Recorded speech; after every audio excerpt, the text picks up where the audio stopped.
Ayan, si Mike Defensor at saka yung dalawang funders ni Rodante Marcoleta dyan. So ano ba yung naging issue niyan? Okay, paliwanag natin ng konti. Tapos kayo ang kayo ang mag tumansya kung ano yung tama. Okay. So tumanggap si Rodante Marcoleta ng pera, 75 million from a total of 75 million. 30 million kay 35 million yata kay Mike Defensor, or 30 million plus how many millions na lang doon sa dalawang other person na sinasampahan ng plunder. Sabi kasi sa plunder law, yun daw hindi lang daw kasi ang lagi natin sinasabi is public funds, di ba? Public funds yung ginamit mo, ninakaw mo yung pera ng taong bayan, taxpayers' money, ninakaw mo. Therefore, pwede ka nang kasuhan ng plunder. Sa plunder law pala, hindi lang basta pera ng gobyerno. Pagka meron kang ill-gotten wealth, meron kang tumanggap ka ng regalo, tumanggap ka ng kickback, plunderous yan. So regalo, pag ang regalo na natanggap mo, ang pera na natanggap mo, or ang kickback mo is more than 50 million, ayan na, dyan na ngayon papasok dyan sa plunder. Okay, paano ba nagkaroon ng problema dito? Nagkaroon ng problema dito mga bossing. Nag-file siya ng Certificate of Candidacy ng December. Na siya ay tatakbo bilang senador sa May elections. Ngayon, January, nagbigay sa kanya ng pera itong mga tao na ito.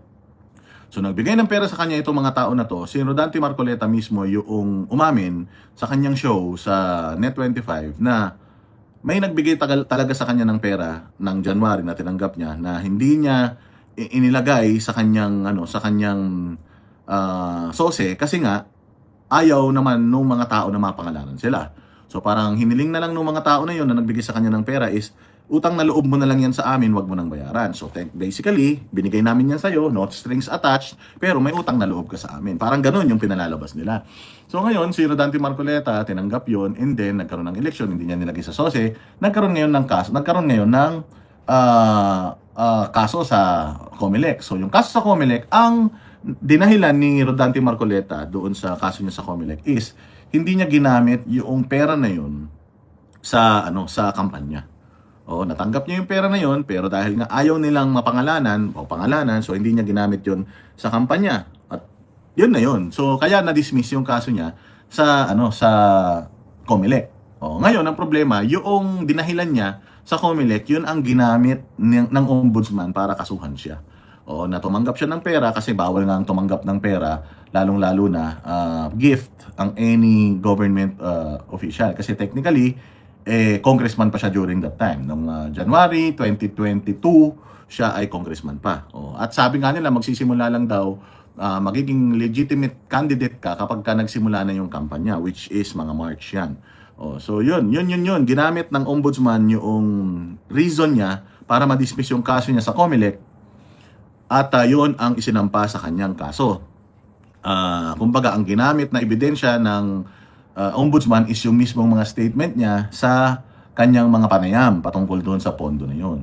So, kaya bang patunayan ng ombudsman na ng plunder itong si Marcoleta? Hindi natin alam. Pero kaya ba ni Marcoleta nalusutan itong kaso na ito? I believe so. Magaling man yan si Marcoleta at hindi naman yan magbibitaw ng salita si Marcoleta na ipapahamak niya yung sarili niya.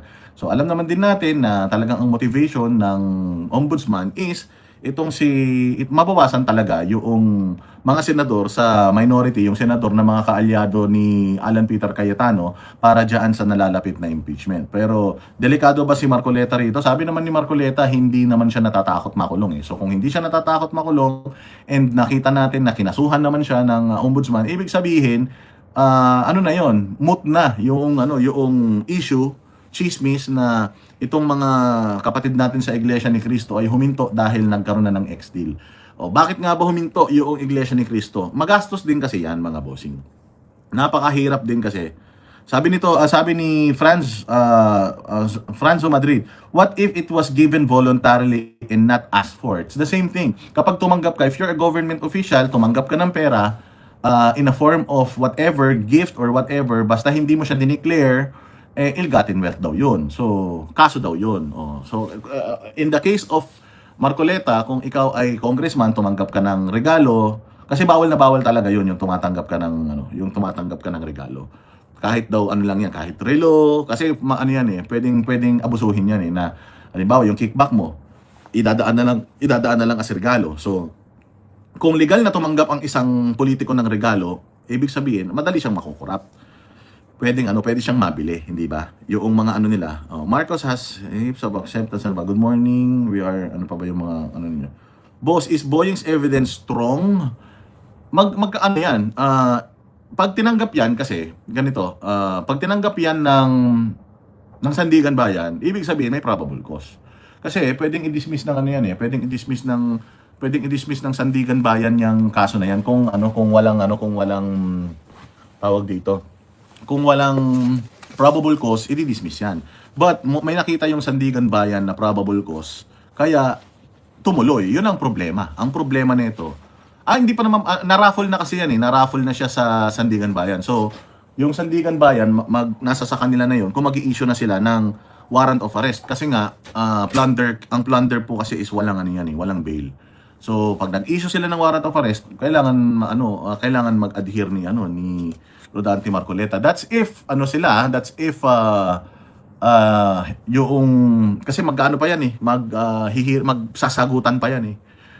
Doon nga tayo naiinis eh, hindi ba? Naiinis nga tayo kasi supposedly dapat magsasagutan pa yan eh bago mag-issue ng warrant eh. Pero ang nangyari kasi kay Bong Revilla at kay Jinggoy Estrada is hindi nila alam na may kaso sila, hindi nila alam kung ano yung kinakaso sa kanila, hindi pa sila pinapasagot doon sa mga ikinakaso sa kanila, ikinulong na sila. Yun ang problema.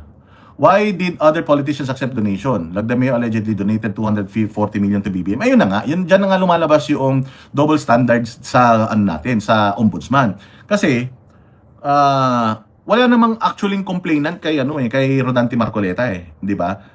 Ang mismong itong ombudsman yung gumawa ng investigasyon para makasuhan si Marcoleta. Na katulad din kay Inday Sara, di ba? Sinisilip nila yung confidential funds ni Inday Sara. Pero kung titingnan mo, mas malaki yung confidential funds ni Bongbong Marcos. At kung pag-aaralan mo, mas lalong walang napupuntahan yung confidential funds ni Bongbong Marcos compared kay Inday Sara, di ba? Wala talaga, as in, mantakin mo si John B. Cremulya, nang hihingi pa siya ng tulong sa mga OFW para lang malocate si Zaldico. O nakita nyo, ang Sandigan Bayan, anong ginawa ng Sandigan Bayan sa kaso ni Zaldico? In-archive na nila yung kaso ni Zaldico. Ibig sabihin, itinago na nila, hindi na gumagalaw, wala nang patutunguhan yung kaso niyo, kaya in-archive. So, ibig sabihin, wala na. Hindi na nila ipupursue si Zaldico. Kumbaga, si Zaldico, kapag umuwi na lang siya sa Pilipinas, doon na lang siya huhulihin kasi meron siyang pending na kaso rito. Pero yung itatrabahuhin pa ba siya? Hahanapin pa ba siya? Hahuntingin pa ba siya? Hindi na. Bakit? Kasi nga, yung ombudsman, yung Sandigan Bayan, in-archive na yung kanyang kaso eh. So, mabalik tayo doon sa mga tumatanggap ng mga politiko ng gift katulad ni Bongbong Marcos na tumanggap kay Lagdameo. Yun talaga ang pangit kasi tumanggap siya ng 240 million kay Lagdameo tapos naging cabinet secretary naging special assistant to the president si Lagdameo. Si Mel Robles na kaibigan din nila, nagbigay din ng 50 million yata. Tapos biglang naging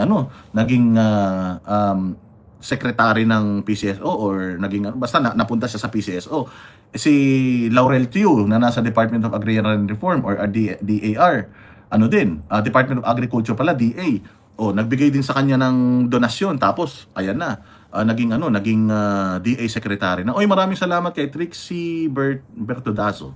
Salamat sa iyong pakulay. God bless you dyan sa Europe. Thank you very much sa inyong appreciation sa ating pagla-live. So, ayun, double standards talaga ng gobyerno. Sana kung inimbestigahan nila si Marcoleta, sana imbestigahan din lahat ng mga tumatanggap ng campaign donation, campaign funds. O kaya tumatanggap ng pondo. Kasi tingnan mo, kung bibigyan mo ng weight, kung titingnan mo yung weight ng kasalanan, kung talagang may kasalanan si Rodante Marcoleta, hindi naman tumanggap si Rodante Marcoleta ng pera ng taong bayan. Hindi naman siya tumanggap ng pera galing sa DPWH. Hindi naman siya tumanggap ng pera galing sa mga proyekto. Tumanggap siya ng pera galing sa mga tao para na ang ibig sabihin ng pera na yun is utang na loob. So para sa akin, kung totoong nangyari yun, na violate niya yung pagtanggap ng regalo na violate niya. Pero kung titingnan mo, may naagrabyado ba ng mga Pilipino? May ninakaw ba na pera ng taong bayan? galing ba, ito bang mga tinanggapan niya ng pera? Kung meron kung totoo ito bang mga tinanggapan niya ng pera, nakinabang ba sa kanya nung siya ay congressman? Nakinabang ba sa kanya nung siya ay, senador? Kasi kung titingnan mo yung kay Erwin Tulfo, ang nagbigay sa kanya ng campaign funds, kontratista ng gobyerno. O yun, may conflict of interest. Si Mike Defensor ba, meron bang kontrata sa gobyerno? Kontratista ba siya? Taga DPWH ba siya? Hindi. O let's say for example, totoong tumanggap si Marcoleta. O nakaapekto ba yun sa buhay ng mga Pilipino? Yung tinanggap ba niya na pera? Galing ba sa nakaw yun? Legitimate naman itong mga negosyante na ito. Pera nila yung ibinigay nila sa kanya. Hindi naman pera ng gobyerno na nilaban nila tapos ibinalik sa kanya katulad nung kay Janet Lim Napoles, di ba? Kasi yung kay Janet Lim Napoles, pera ng gobyerno yun. Nilagay sa NGO niya. Tapos nilabhan yung pera, ibinalik sa senador. Ganun ang nangyari nung kay Janet Lim Napoles. At involved si Bongbong Marcos dyan sa Napoles scandal na yan. O hindi ba? So, double standards talaga. O anong mas ipaprioritize ko? Yung kaso ni Martin Romualdez na tumanggap ng pera galing sa flood control scandal, tumanggap ng pera galing sa DPWH, diniliber ng 18 o 22 Marines, tumatanggap ng mga mali-malitang pera. Ano mas aasikasuhin ko? Yung gumastos ng pera ng taong bayan, tumanggap ng pera galing sa pera ng taong bayan, o tumanggap ng pera galing sa pribadong sektor? O sinong unahin ko? Parehas lang nalabag sa batas. Pero kung titingnan mo, mas may bigat yung paglabag sa batas ni Romualdez dahil tumanggap siya ng pera galing sa pera ng taong bayan. Di ba? Ganun lang naman yun . So, dapat, ang inuuna, hindi ko naman sinasabi na hindi dapat kasuhan si Marcoleta. Ang sinasabi natin dito, dapat si Martin Romualdez ang inuuna nila. Si Sandro Marcos dapat yung inuuna nilang imbestigahan. Dahil ang una nilang iniimbestigahan, si Kimbo, lumabas yung pangalan ni Kimbo dyan. Siya ang Appropriations Committee Chairman na pumalit kay Zaldico at nagpasa ng 2026 budget, di ba? So dapat yan yung mga inuuna. Sino pa? Yung mga nakatanggap ng maleta di umano. Halimbawa, si Trillanes naman kasi hindi na siya taga-gobyerno nung tumanggap siya ng pera galing dito sa flood control, pero planderous pa din yan kasi pera ng taong bayan pa rin yan kung totoong may tinanggap siya. Tapos sino pa ba yung mga tumanggap? Yung sila Abante. Tapos yung namatay daw na Akop, may tinanggap din yun, patay naman na yan. So hindi na rin natin pwedeng singilin yan. But may rami pang mga buhay na mga congressman na nakatanggap di umano ng pera galing sa flood control scandal. Bakit hindi yun ang kinakasuhan? Bakit mo kakasuhan si Rodante Marcoleta na tumanggap siya ng pera galing sa mga pribadong tao? Hindi ba? So yun ang yun ang isang malaking problema doon, yung double standards talaga. Alam naman natin na ang gobyerno natin ganyan naman talaga. At alam naman natin na talagang kaya kinakasuhan si Rodante Marcoleta, it's because naging critical siya kay Ping Lacson. Kami ang boses ng masa, hindi natatakot. Katotohanan lang, di kami nalulunod. Walang bahid ng sismis, lahat ay totoo. Kahit sino ka pa, pag mali ka babanatan ka. Walang pinipili kulay, wala kaming kinikilingan. Basta para sa bayan, kami lalaban.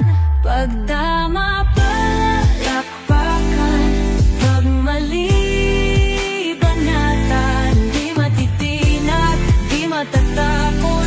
Para sa bayan, tuloy ang sigaw. Sa harap ng kamera, walang halong takot. Mga baluktot, lahat kayo'y tutumba. Ang hustisya at totoo, yun lang ang mahalaga. Kahit sinong harang, di kami matitinag. Walang pinipili